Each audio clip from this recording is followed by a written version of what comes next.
नमस्ते दोस्तों, 24 हवार रोमांस चैनल में आपका स्वागत है। आज मैं आपके लिए लेकर आया हूँ पहलवान श्यामलाल का नागराज और उसकी बहू की रासलीला। मैं एक गांव की सीधी सादी लड़की थी। मेरा शरीर बहुत भरा हुआ था। मेरे घर वालों ने मेरी शादी 19 साल की उम्र में ही करवा दी थी। ससुराल में मेरे पति, सास पूर्णिमा उम्र 41 साल, भरे पूरे बदन वाली औरत, और मेरे ससुर जी श्यामलाल उम्र 50 साल। मेरे ससुर जी गांव के बड़े लोगों में से एक बहुत मशहूर पहलवान और जमींदार हैं। मेरे पति शहर में सरकारी नौकरी करते हैं।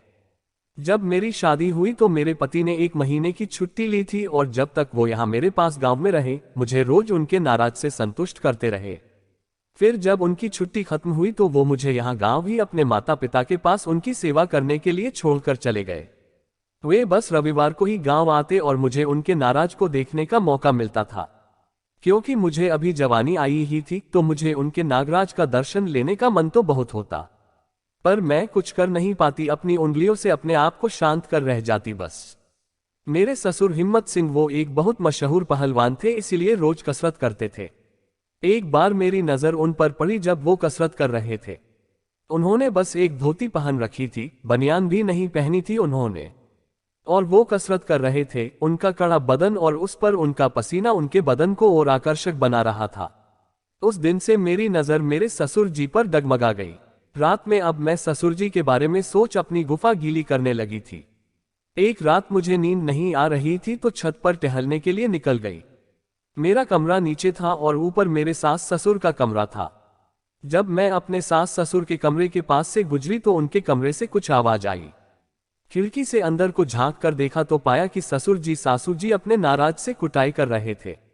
दोनों पूरे नंगे थे। मैं ससुर जी का नागराज तो सही से देख नहीं पा रही थी, पर जैसे सासू जी जोर जोर से आवाजें निकाल रही थी, उससे समझ में आ रहा था कि ससुर जी का कितना बड़ा और मोटा होगा।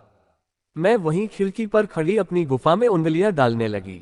सासू जी की गुफा ने बहुत जल्दी ही अपना पानी छोड़ दिया और वो ससुर जी को अपने ऊपर से हटाने लगी। पर ससुर जी का अभी हुआ नहीं था, उनको अभी और कुटाई करनी थी। क्यों री शांति, क्या हुआ तुझे? तो शांति बोल पड़ी, अजी वो मेरा पानी निकल गया है। ससुर जी ने कहा, तेरा तो रोज का यही रोना है, तेरा हो गया पर मेरा क्या? सासू जी, रोज की तरह चूस कर आपको शांत कर दूंगी मैं। ऐसे रहते हुए बोली, थोड़ी देर से अभी मेरी सांस भर आई है आपकी कुटाई से। ससुर जी ने कहा, हट मादरचोद कहीं की, साली छिनाल लगता है, अब मुझे बाहर ही अपनी प्यास बुझानी पड़ेगी, तुझसे तो कुछ नहीं होगा। सासू जी आंखों में आंसू भरे हुई, आप ऐसा क्यों बोल रहे हैं जी? ससुर जी, छिनाल कहीं की, अगर तुझसे नहीं हो रहा है तो बोल दे, मैं बाहर अपना इंतजार कर लूंगा। यह बोल ससुर जी ने सासू जी के बाल पकड़ अपना नागराज उनके मुंह में दे दिया और उनके मुंह को दे दनादन करने लगे। सासू जी उनसे छूटने की कोशिश करने लगी, पर ससुर जी का पहलवानी बदन सासू जी को छोड़ ही नहीं रहा था। 15 मिनट तक मुंह को दनादन करने के बाद ससुर जी सासू जी के मुंह में ही अपना सारा पानी गिरा दिया। फिर उन्होंने सासू जी को छोड़ा।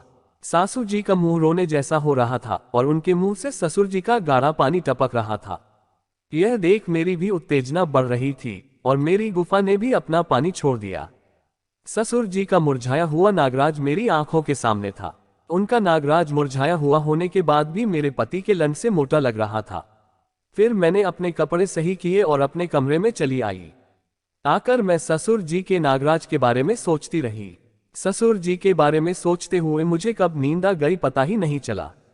सुबह मैं उठकर ससुर जी को पटाने के प्लान बनाने लगी। इसका नेक्स्ट पार्ट आपको जल्द ही मिलेगा। वीडियो देखने के लिए धन्यवाद।